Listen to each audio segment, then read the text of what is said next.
Ambassador Varuzhan Nersesyan. Ambassador office just contacted us advising that ambassador is in a meeting and he'll be 5 to 10 minutes late. And we decided in these 5 to 10 minutes that we have with you to share with you a few of the things that Armenian Bar Association has done since that morning of September 27, when all of us woke up in awe in learning that our homeland has been attacked. So let me turn over to Lucy Varpetian. Lucy is a chairwoman of Armenian Bar Association. She has been involved in Armenian Bar Association for more than 2 decades in various capacities. We're very happy and very glad to have her now be the chairwoman, so-called also president of the association. And she will give us a brief discussion of what has been done, what is going on, what's being done by the Armenian Bar Association. And when the ambassador comes in, we'll just jump into a discussion with the ambassador. Thank you, everybody, for your patience. Lucy, all yours. And thank you, everyone, for being a part of this, this program.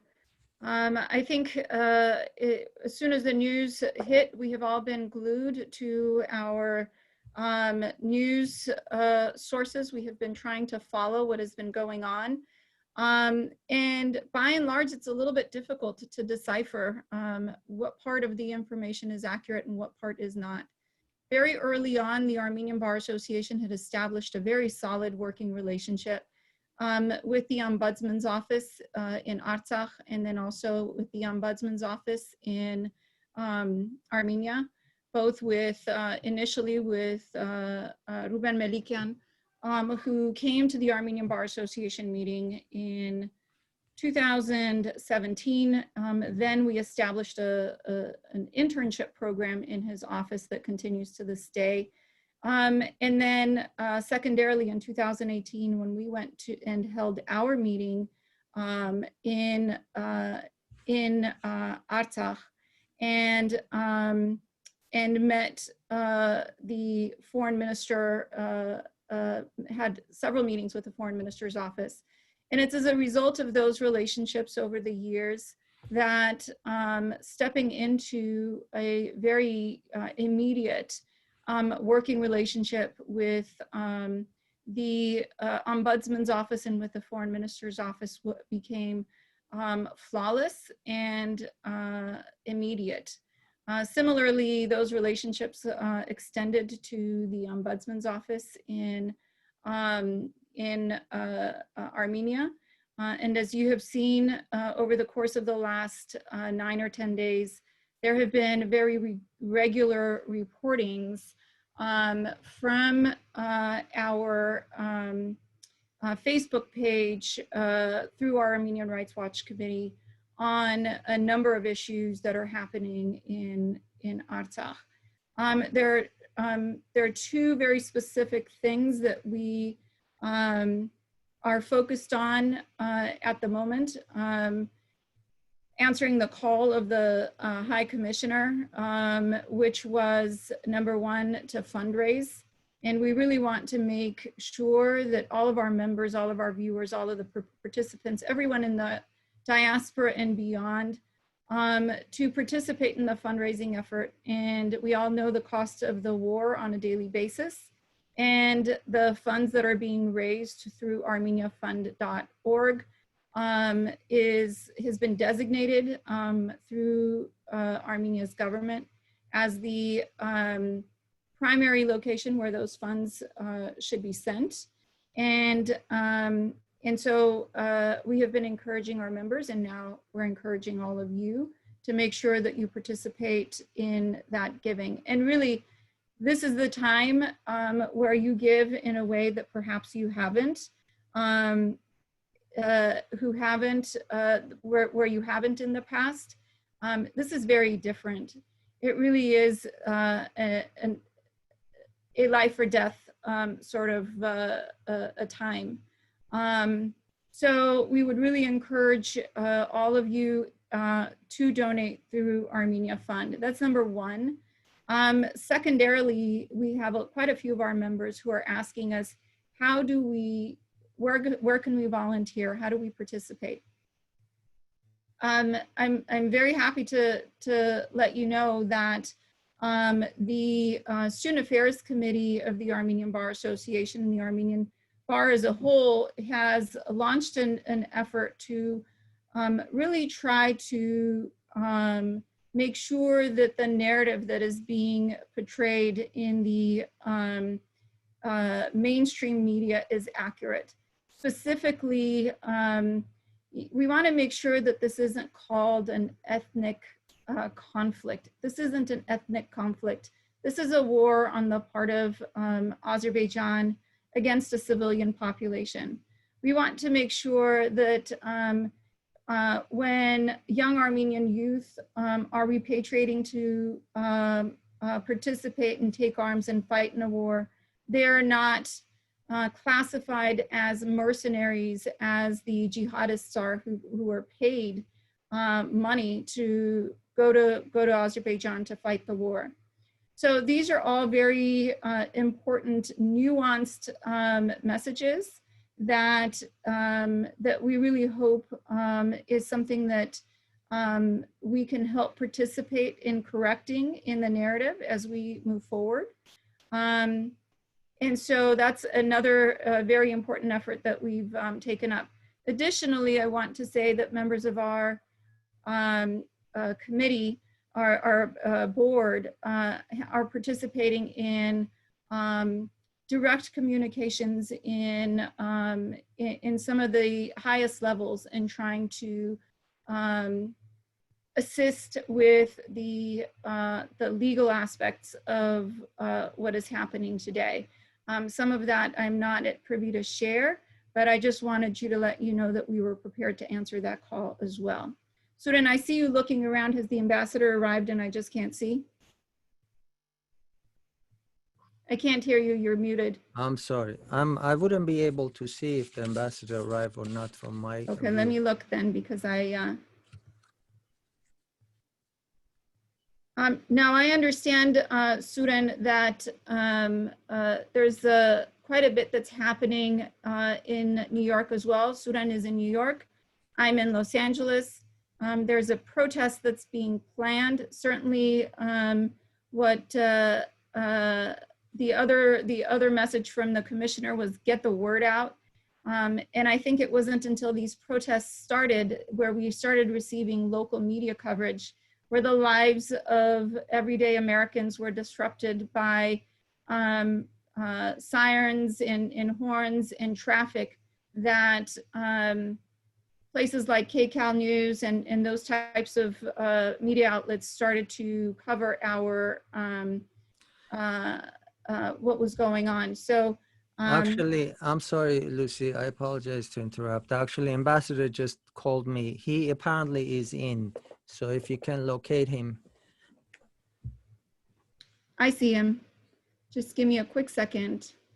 Okay. So can you, as I'm doing that, maybe you can share what's going on in New York? Well, there's multiple, we're working on multiple fronts. We're working on contacting the elected officials here to get a statements from them and to also support the resolution that's currently pending in the Congress. We're working on the statements to be published in the media. We're working on the letters to be forwarded to the judicial tribunals such as International Court of Justice and the European Court of Human Rights. We're working on a multiple fronts. But you know what, I'm gonna stop here. We can have a discussion on that another time. The ambassador is here with us, and thank you very much, Ambassador, for joining us. Ambassador asked me to dispense all the formalities of introduction, and I'm going to comply because he had God knows how many meetings today, and he wants to get to the discussion right away. His extensive diplomatic experience is a matter of public record. He's very well versed in arts, the means and the methods of diplomacy. I'm just gonna go into and simply ask him questions and we have this discussion. I want to thank everybody who forwarded their questions ahead of the time. There were multiple questions, and there is unfortunately no way we're going to get through those questions during this discussion. But Ambassador, welcome again. Can I just ask you, just share with us most up-to-date developments on the ground in Artsakh? Absolutely. First of all, thank you very much, Suren, my friend, for inviting me to this meeting with Armenian Bar Association. And I'm so happy that we have here comprised of Armenian Americans, a bar association. That's very important that Armenians achieved in so many areas here in the United States, and we have associations, people who have great contribution, and here the Bar Association, both East Coast, West Coast, whenever I travel, I see you guys are very, very active in interacting with community, in participating in all of the endeavors. Just from the outset, I would like to fully endorse the call made by your colleague who just took the floor before me, and say that this is the right time to contribute to Hayastan Foundation.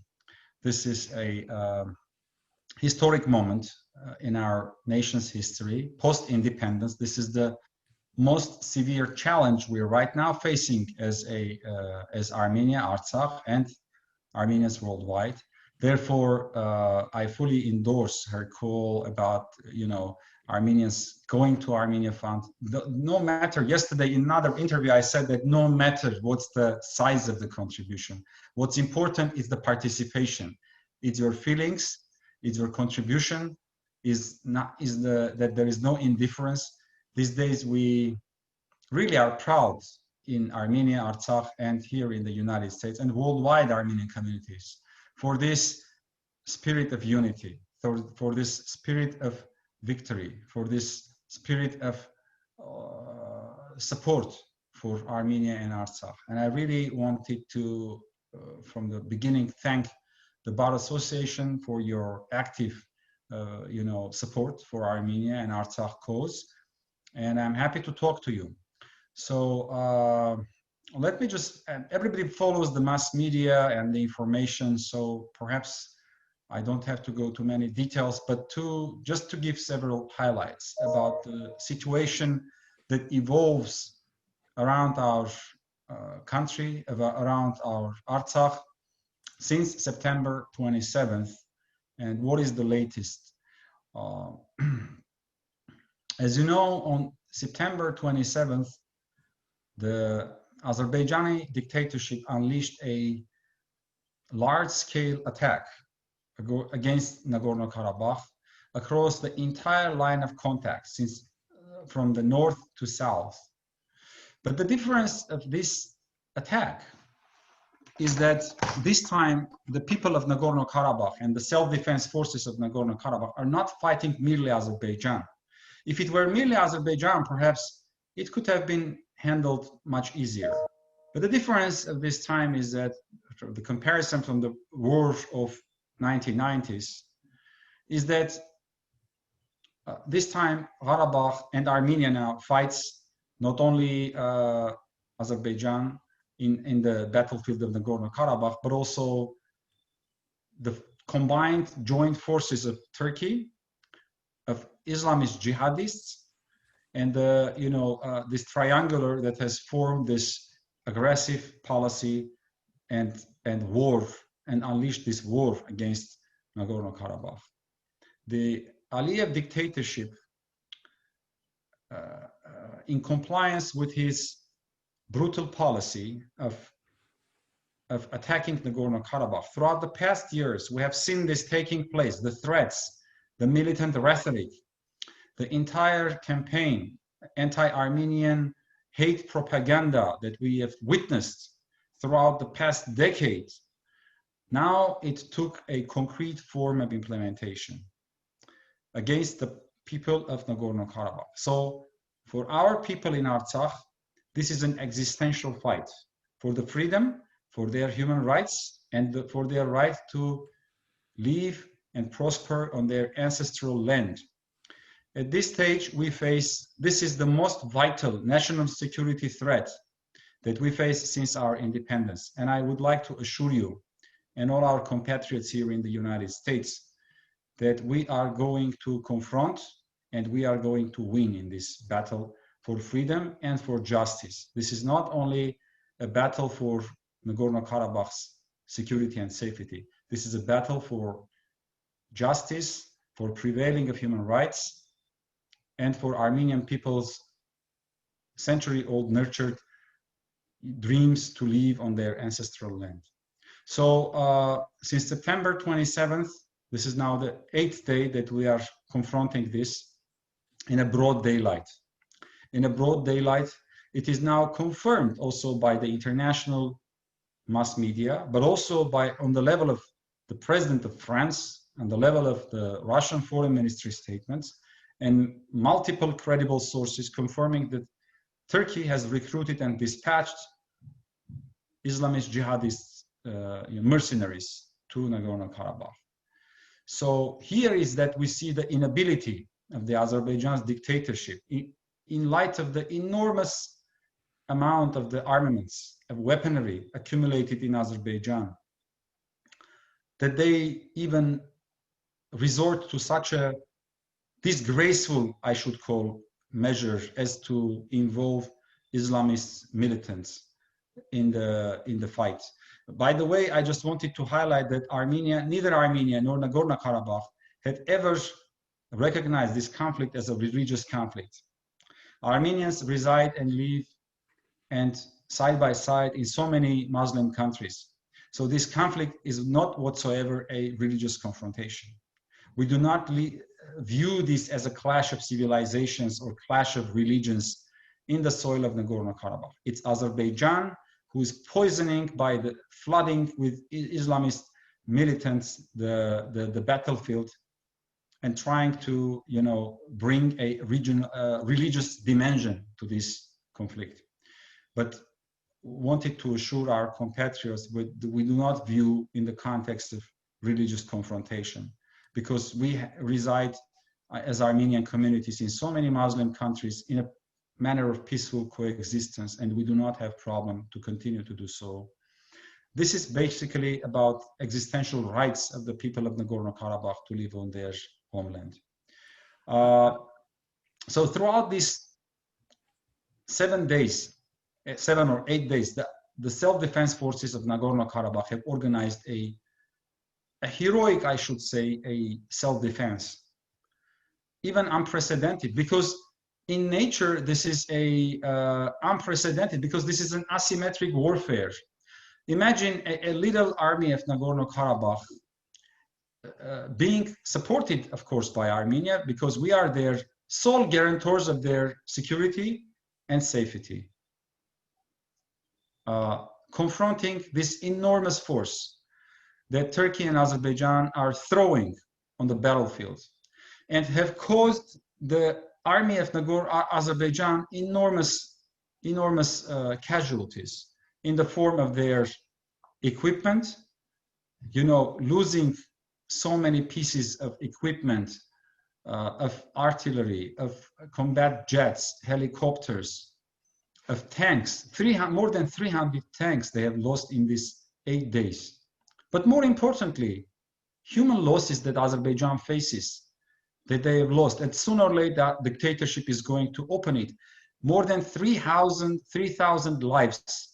That is all on the conscience of the Aliyev dictatorship. This is all on the conscience, on both sides, on his side, on our side. More than 3,000 people he has lost, and they do not care about it. They do not care. We care about the loss of human lives on both sides. We do not think the Azerbaijani people are our enemies. It's Aliyev dictatorship who believes that Armenian people are their enemies. And he has poisoned his public's opinion about this. He has poisoned the entire atmosphere and the possibility of the peaceful settlement. And right now, he heads his own nation towards catastrophe. It's a delusional thinking to say that under this immense pressure, he is going to able to achieve anything. It's all, one should remind the dictatorship in Baku, if they have the amnesia to forget the stories of 1990s, that any possible minor successes, taking one height or another height in north or south, it doesn't mean in the field, the battlefield, it will change the nature of the defense, or that the people of Nagorno-Karabakh or Armenia will yield any single inch of their territory, or any vital national interests. So all of this is temporary.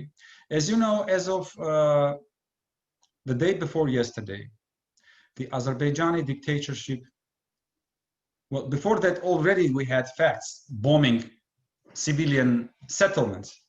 But as of the day before yesterday, these bombings and shellings and missile attacks became of massive nature. They started to bomb Stepanakert and other civilian settlements in Harabakh indiscriminately, and they started to launch massive attacks against civilian settlements. This is how it escalated to this new level of confrontation that is right now we're facing.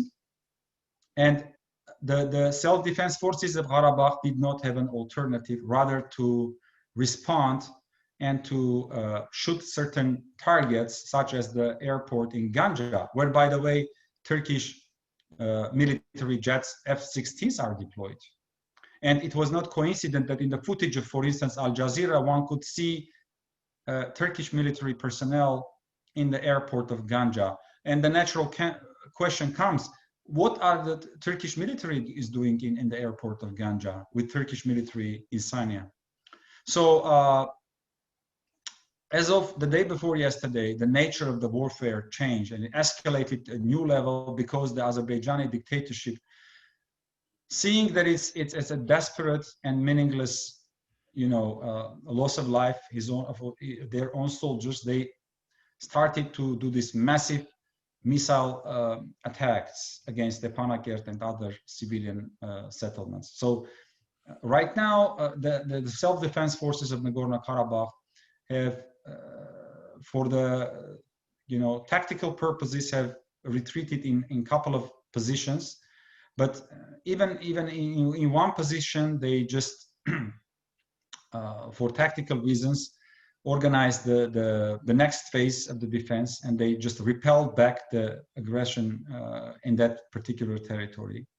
But today, I just wanted to tell you that the co-chairs of OSCE Minsk Group on the level of the ministers, namely Secretary Pompeo, Minister Lavrov, and the Minister of Foreign Affairs of France, issued a joint statement calling upon immediate and unconditional cessation of hostilities. And I should say that it's Azerbaijan who refused the establishment of the ceasefire, of humanitarian ceasefire, while Armenia and Nagorno-Karabakh were ready to join that call. Azerbaijani dictatorship refused this call, thus showing and unveiling its own nature and it's the purpose of this aggression. So there is no doubt who launched this, because Turkey and Azerbaijan was preparing this, and right now Azerbaijan refuses to establish a ceasefire. I think the lessons of history are not well learned on the part of Azerbaijan. They will be taught again, but any temporary advantage one should take into consideration that is only temporary for the sides of Azerbaijan. If they have forgotten the lessons of 1990s, it doesn't mean they will not tend to be repeated. With this, I should say that, of course, in the terms of the international community's attitude, we were expecting more tangible, more robust international engagement instead of disengagement. This is not a time for, sort of blurred diplomatic calls upon both parties to, restrain, to demonstrate this and that. One should say that everybody knows who's the perpetrator of this crime, of this aggression. it's not a secret that Azerbaijan has been preparing this for a long time. The Azerbaijani president is on record threatening the people of Armenia and Nagorno-Karabakh to intervene, to raise Azerbaijani flag in Stepanakert. This is on the record. It's not, that I'm just saying baseless things, right? It's also on the record, it will stay in the record, that the co-chairman of the OSCE Minsk group were proposing already for a long time, since the war of April 2016, again unleashed by Azerbaijan, to establish a mechanism of ceasefire violation, so-called investigative mechanism, a mechanism that would allow the international community to determine which party is that violating the ceasefire. And the question comes, why Armenia and Nagorno-Karabakh agreed to that very proposal, and the only party that rejected and undermined that proposal was Azerbaijan.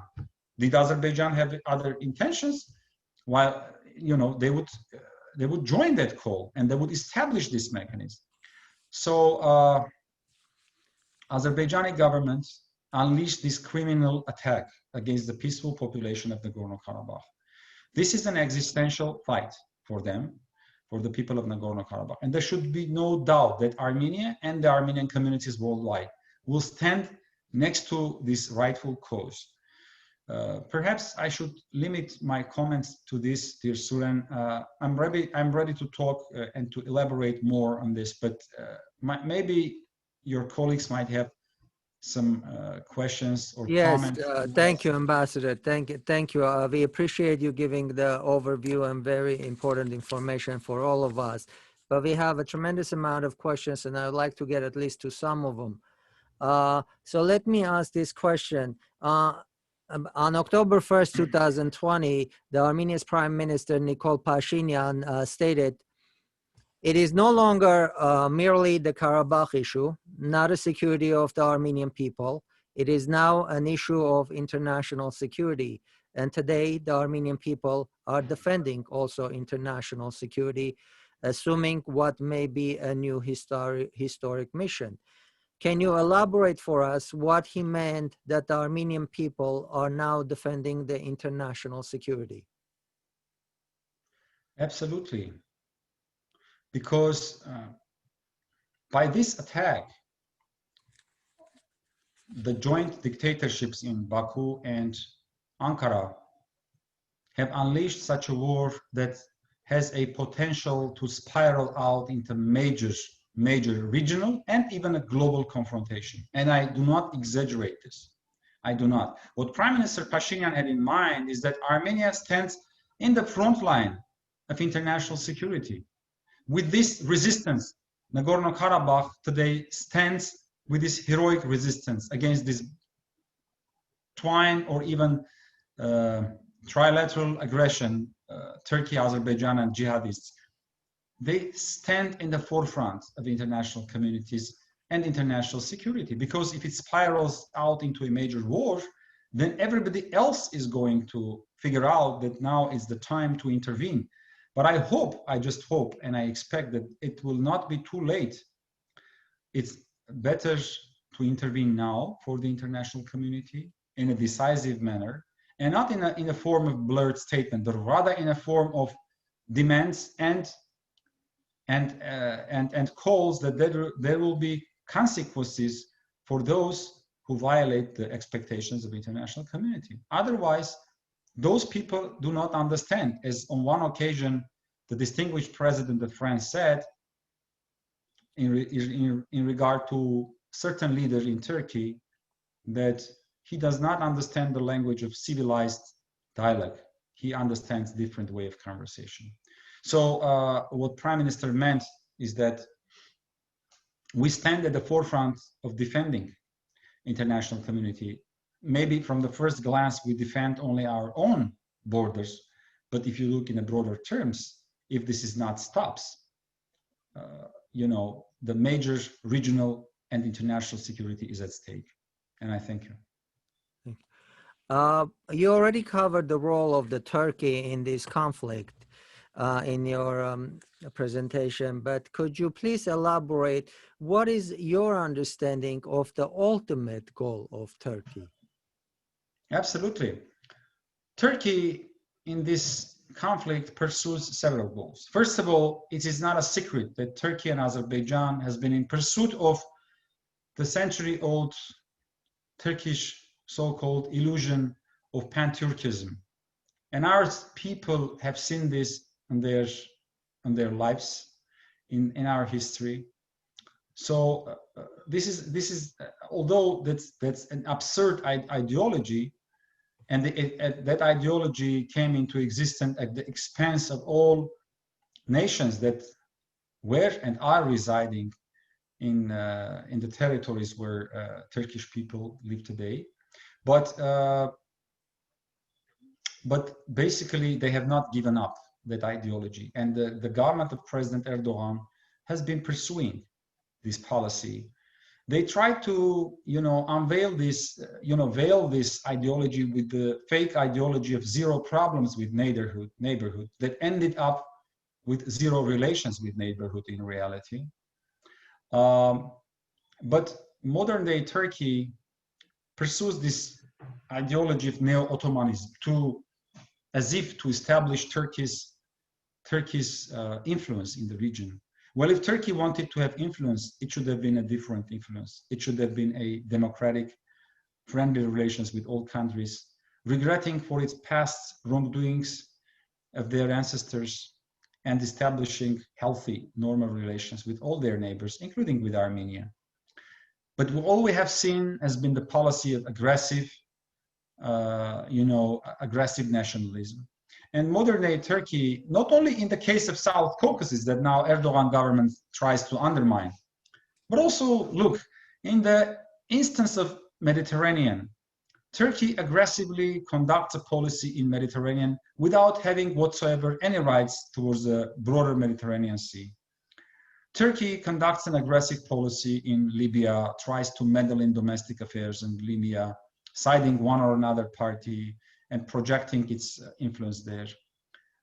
On the other hand, in Syria, we see what was the destabilizing role in the Syria and the current tragedy that the Syrian people are going through. Turkey has a big part and its guilt in this, and it's a common knowledge that what type of policies Turkey conducted in Syria throughout, and all the manipulations that Turkish government and military undertook in Syria, and many other countries in the neighborhood that have suffered as a result of Turkey's destabilizing role. So if one thing Turkey can do in the case of Nagorno-Karabakh, sooner or later, it's going to happen. Turkey is going to stay out. Turkey cannot be a part of the Minsk group co-chairs and as a mediator, because the mediators, first of all, should have credibility, and mediators should have the authority to intervene in international relations. For us, Turkey does not have whatsoever this authority or the credibility to enter to the process. If one thing can do Turkey in South Caucasus to make South Caucasus a better place, is to stay out from the affairs of South Caucasus. Thank you. Have there been military provocations from Turkey, either directly or through Azerbaijan, towards Armenia, that if proportionately responded to, would have given a green light for the Turkey to attack Armenia proper? Well, Turkey already, as I said, participates on the ground indirectly in this war. Namely, Turkish military, as the images of the Ganja airport yesterday unveiled in the coverage of Al Jazeera, incidentally, or even of Hikmet Hacıyev, the person who calls himself the assistant of President of Azerbaijan, who in so many ways,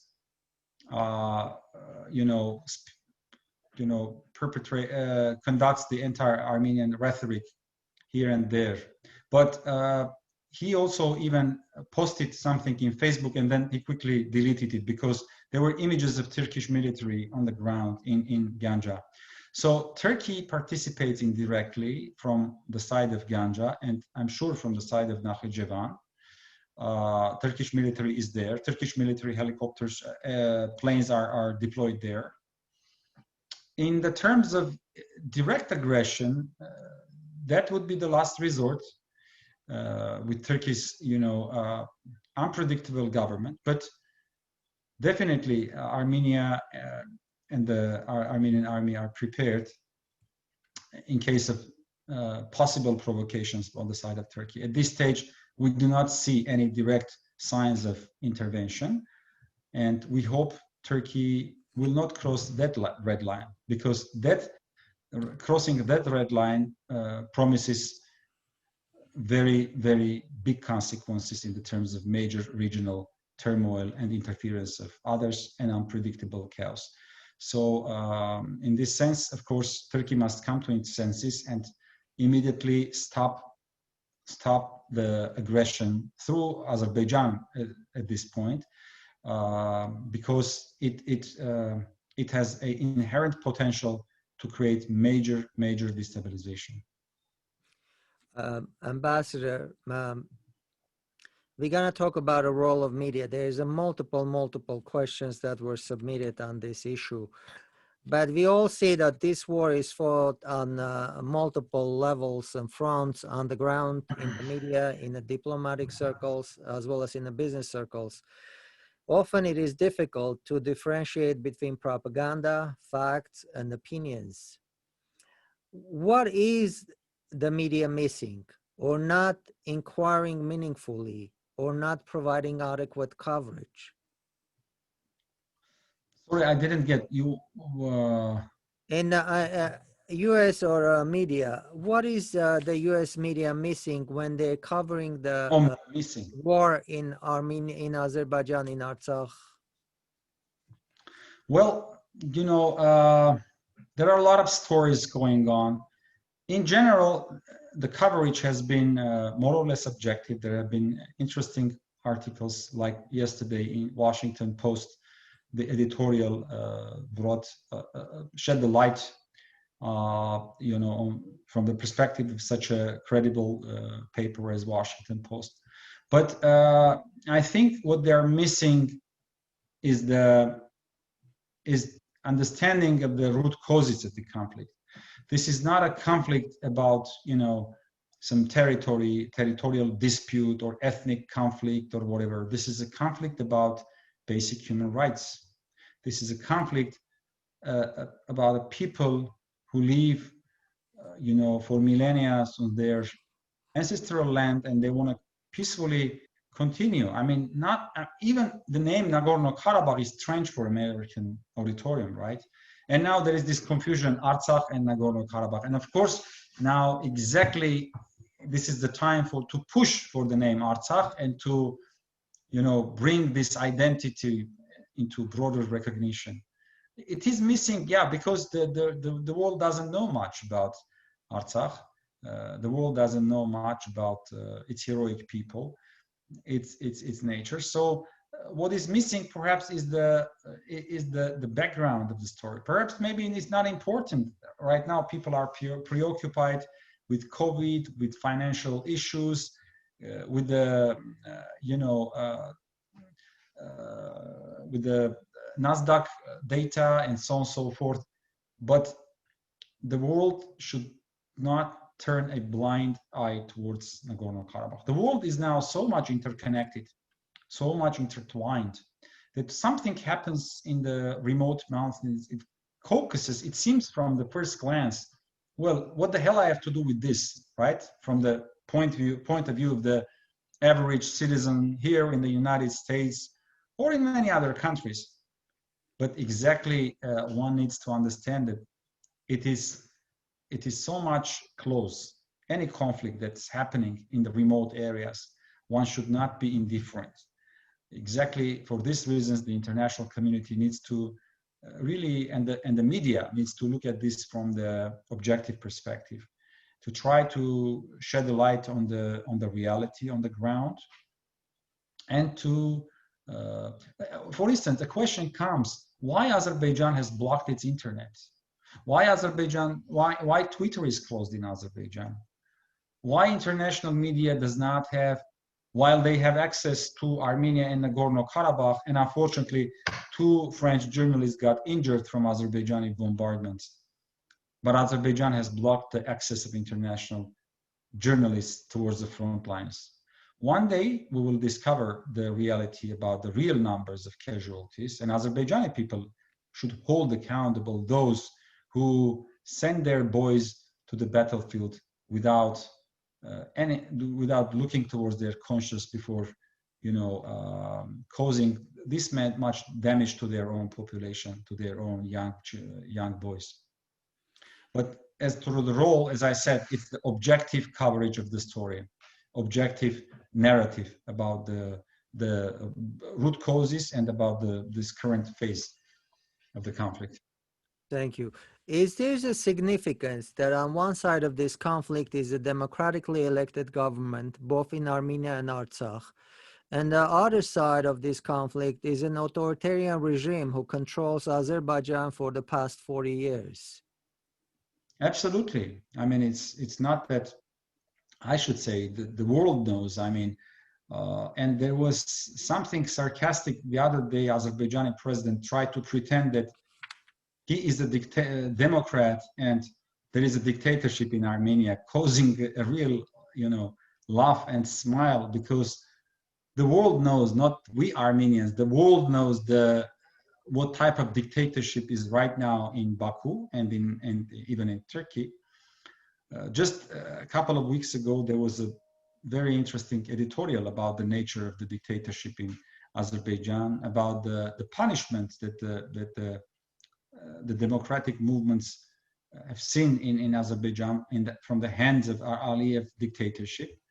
And the story goes on and on. I mean, Armenia, it's not a secret that Armenia was, even before the Velvet Revolution, much better and well-developed democracy than Azerbaijan. But especially after the Velvet Nonviolent Revolution, there is nothing to compare Armenia and Azerbaijan in the terms of democracy. Armenia is recognized today as a leader in the terms of democratic transition, implementing democratic reforms, in its fight against corruption. I mean, look at the records of Freedom House, of Human Rights Watch, and make a comparative chart about the level of democracy and human rights in Armenia and Azerbaijan and in Turkey. So in this sense, and also Nagorno-Karabakh today is an aspiring democracy. In this sense, the international community shouldn't be, closed to watching towards the evolving democracy. And I would say that, like the Freedom House conducts its analysis about Nagorno-Karabakh as unrecognized territory, all others should also enter there and monitor the situation and encourage the development of the democracy in Nagorno-Karabakh. Because this is what matters in the long term. Definitely, it has a role that in the broader, terms of the resolution of these conflicts. And sooner or later, I'm sure the democracy is going to win in Azerbaijan as well. The dictatorship is not going to be able to hold this dynastic inheritance of power. And at some point, perhaps it will be positive for the resolution of the conflict when there is a democracy in Azerbaijan, when any leader can go out to his public and have an honest conversation with his own public as to how to resolve this conflict. Look, Armenian Prime Minister didn't have any restrictions to go to his public and say that I offer this conflict to be resolved in a mutually acceptable manner for the people of Armenia, for the people of Harabakh, and for the people of Azerbaijan. From the outset, accepting the right of the people of Azerbaijan and their consent. And he invited the president of Azerbaijan to reciprocate. What we heard in response was nothing. In fact, what we heard in response was this latest attack and aggression against the people of Nagorno-Karabakh, which shows the real intention that the Aliyev dictatorship had towards Nagorno-Karabakh. So there is no way to revert back the wheel of the history, and there is no way for him to subjugate Nagorno-Karabakh. It is a mission impossible that Armenian people have written in their record and will prove once again in the near future. Well said. Thank you. Ambassador, talk is often cheap unless there are levers that could be used to back up the talk. There are a lot of talkers on international stage. There's a lot of people issue statements. There's to stop the violence, but real levers haven't been applied and the war has not stopped. Why is that? And what are our so-called partners are doing into stopping this violence in actual terms, not just simply issuing statements? So then one should say that, of course, we discover ourselves also in some new reality as this conflict spirals and escalates. In the past phases of this conflict, we have seen perhaps somewhat a more effective engagement by the international community.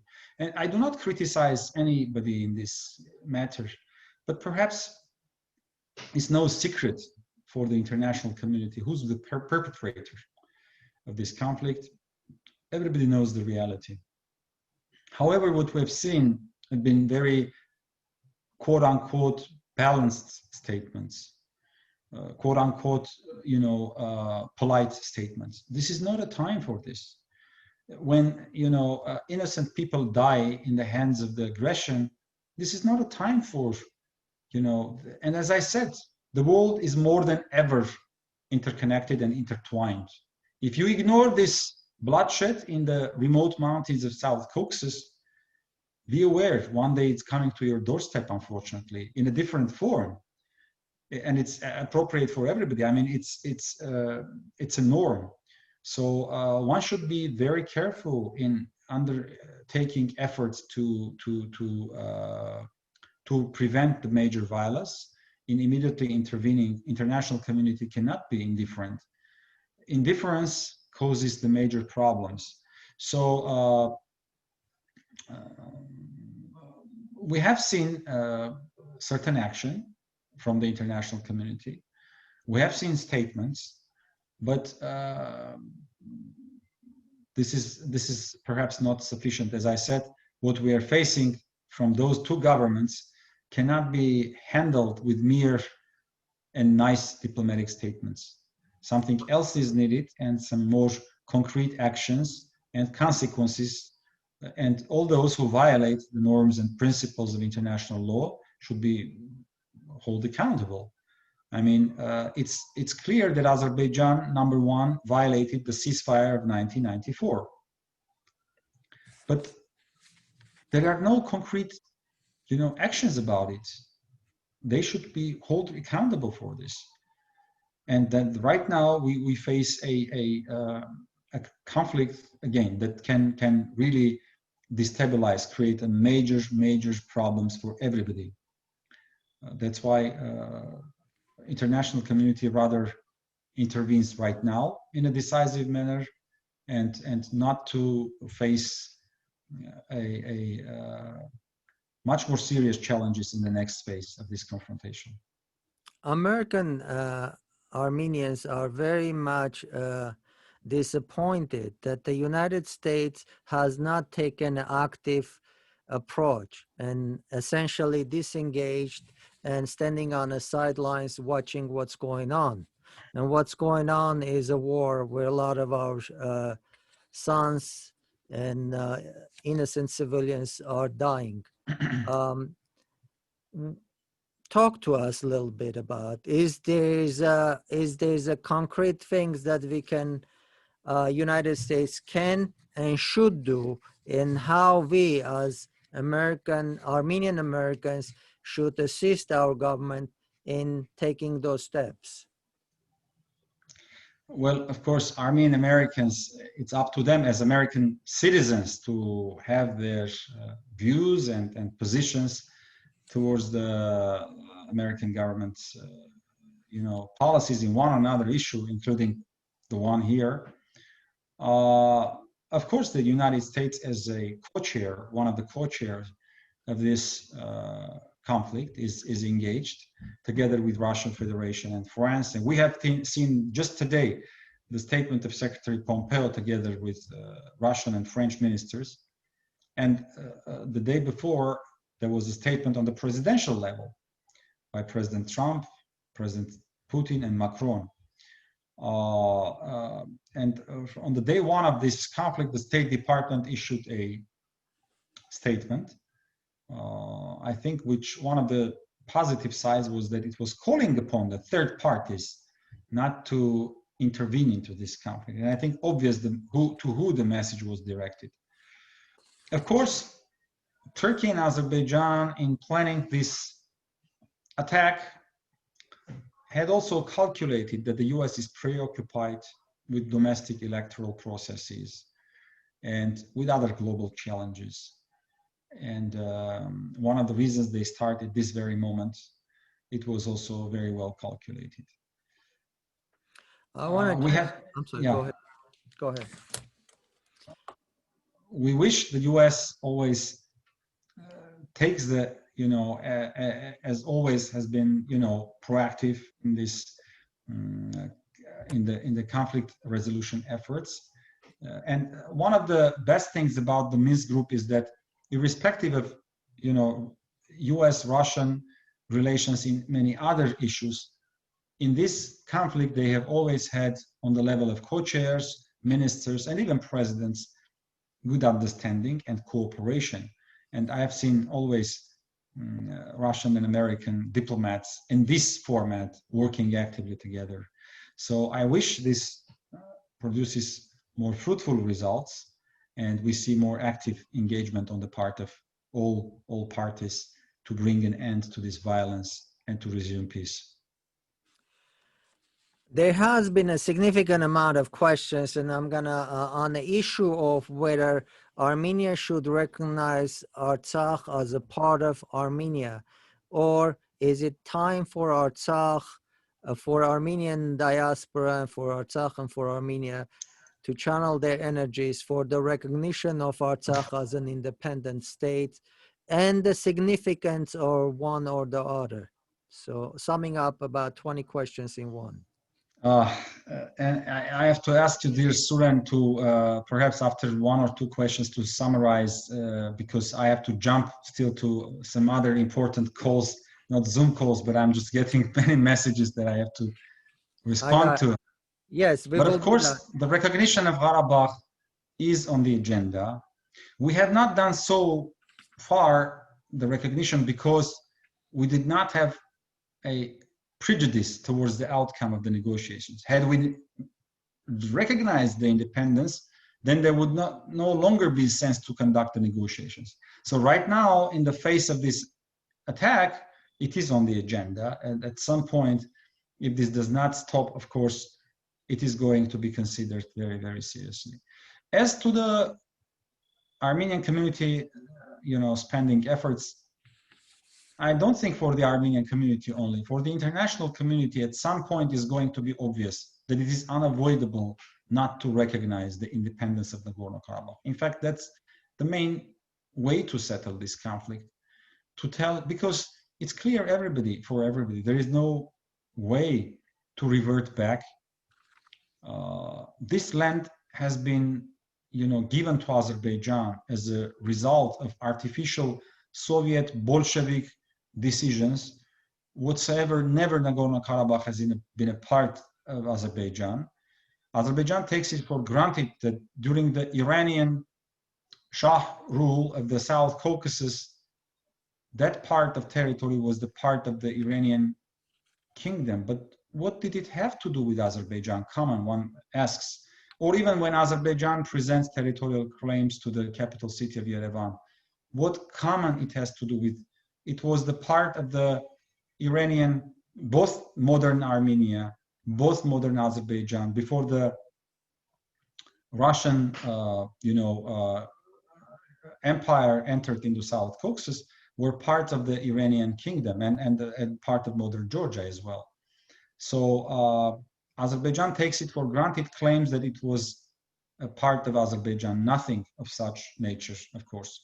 So this land only was a part of the Soviet Azerbaijan as a result of unlawful decision, the decision that did not have any international legitimacy. At the time, the League of Nations declined Azerbaijan's claim over Nagorno-Karabakh and even over Nakhichevan.